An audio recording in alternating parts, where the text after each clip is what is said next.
Saya ingatkan, carilah pemimpin yang senang dan mau turun ke bawah, yang mau merasakan keringatnya rakyat. Perlu saya sampaikan, pemimpin yang mikirin rakyat itu kelihatan, dari mukanya itu kelihatan, dari penampilannya itu kelihatan, banyak kerutan di wajahnya karena mikirin rakyat. Ada juga yang mikirin rakyat sampai rambutnya putih semua, ada itu. Saya ulang, jadi pemimpin yang mikirin rakyat itu kelihatan dari penampilannya, dari kerutan di wajahnya. Kalau wajahnya celing, bersih, tidak ada kerutan di wajahnya, hati-hati. Lihat juga, lihat rambutnya. Wah, kalau rambutnya putih semua, nah ini mikir rakyat ini. Assalamualaikum warahmatullahi wabarakatuh, sahabat serhai yang saya banggakan, yang saya cintai, yang saya hormati. Kali ini kita sudah memasuki tahun politik, itu tahun 2023, di mana tahun 2023 ini adalah tahun politik yang nanti para parpol itu akan mendeklarasikan siapa yang dia usung sebagai calon presiden. Terlihat dari elektabilitasnya, tidak mungkin sembarangan capres yang akan diusung oleh para parpol ini. Pasti akan melihat elektabilitasnya, kemudian dilihat dari segi kinerjanya, kemudian dari segi wibawanya juga. Itu bisa dipastikan para parpol itu akan memilihnya.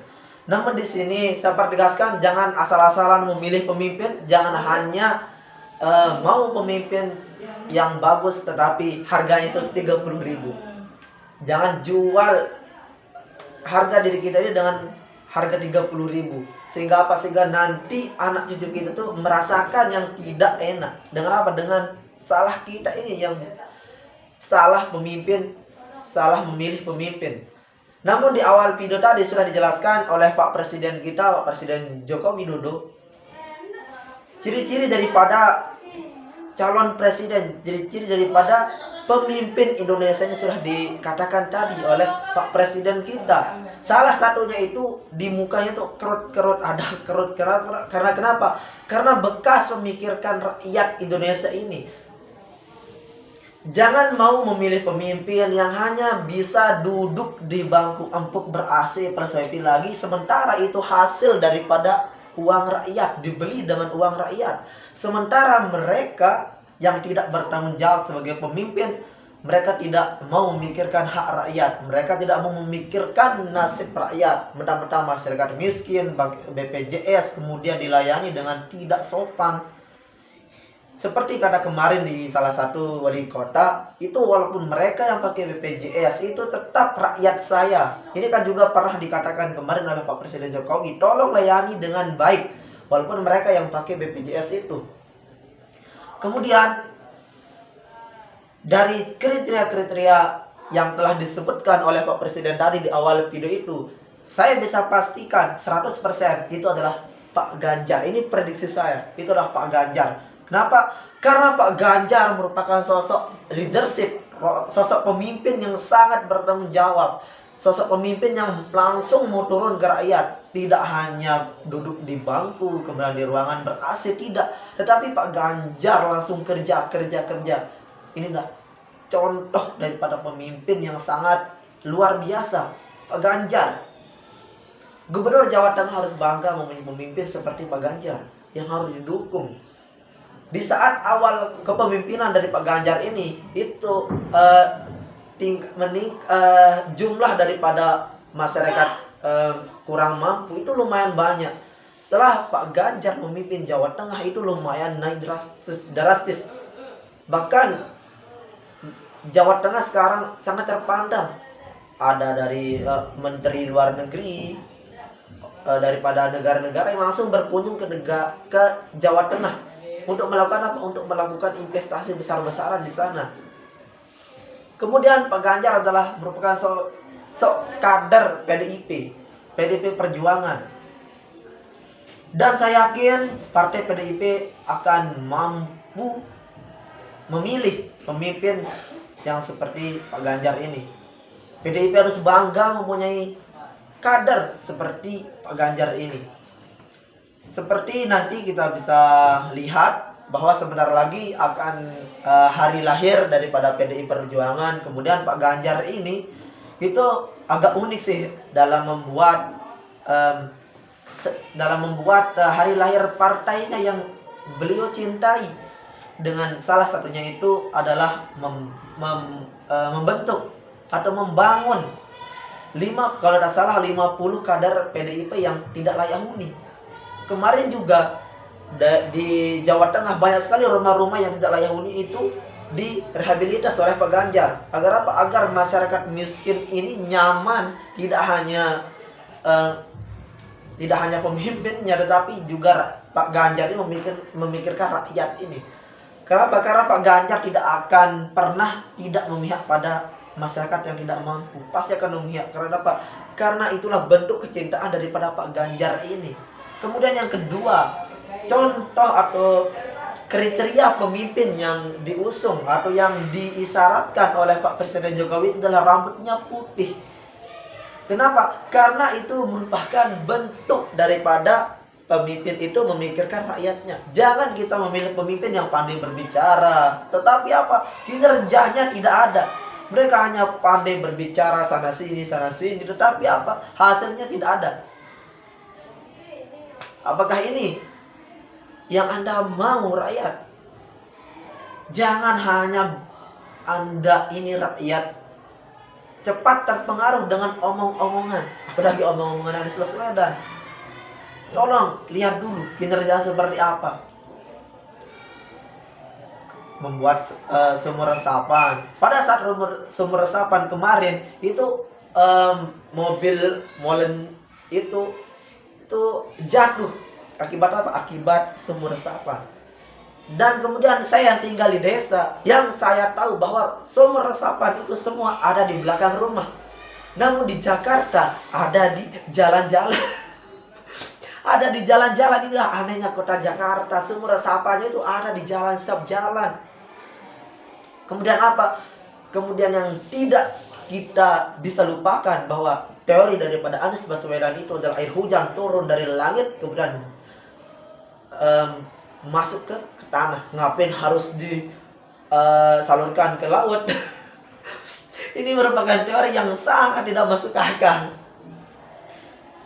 Kemudian di samping itu bahwa program daripada Anies Baswedan ini cat rumah-rumah genteng yang tidak ada faedahnya. Katanya rumah DP 0% tapi tidak ada.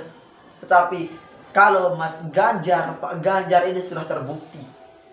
Pak Ganjar mampu melayani publik dengan apa? Dengan media sosial yang Pak Ganjar punya.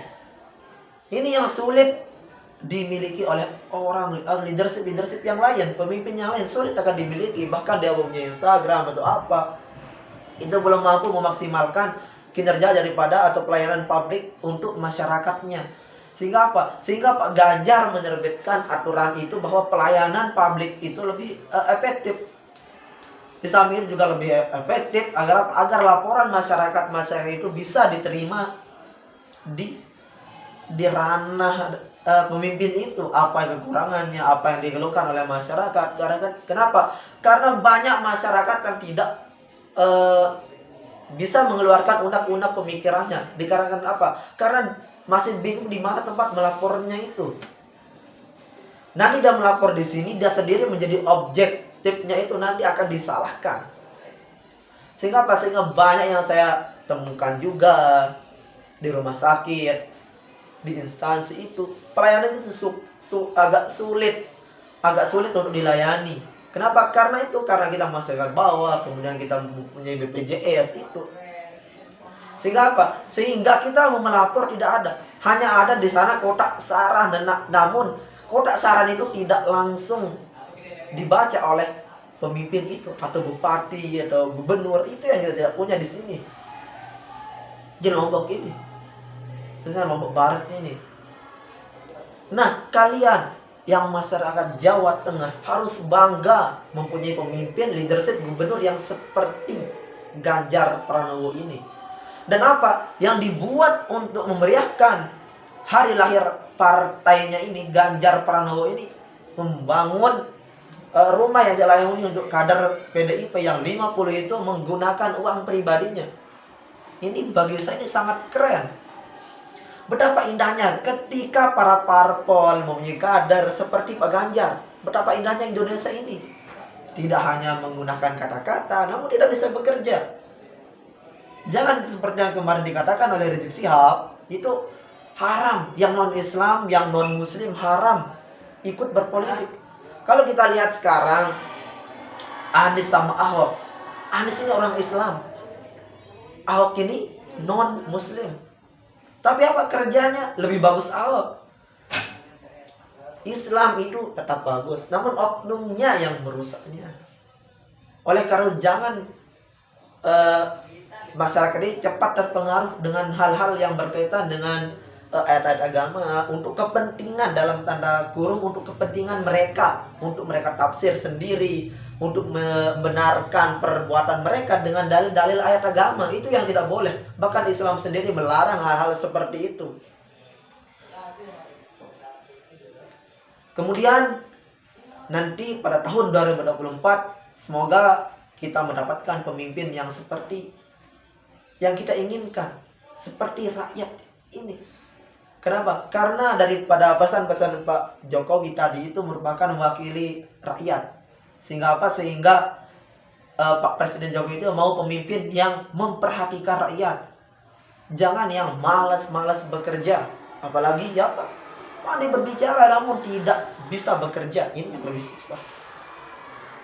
Dan bisa kita lihat sekarang Jawa Tengah merupakan provinsi yang sangat luar biasa. Kemudian wali kotanya Mas Gibran, luar biasa ini. Dan bisa kita pastikan juga nanti ini Mas Gibran juga bisa naik. Tetapi saya tidak mau membahas Mas Gibran di sini. Nanti kita bahas di episode selanjutnya. Karena beliau merupakan keturunan Pak Presiden Jokowi yang sudah jelas, yang nanti bisa melanjutkan leadership bapaknya itu Presiden Jokowi. Salam untuk masyarakat Indonesia, silahkan pilih pemimpin yang jujur, adil, yang paling penting memikirkan rakyat ini. Seperti yang telah dijelaskan oleh Pak Presiden Jokowi di awal video itu. Oke, mungkin saya pikir begitulah kura-kura.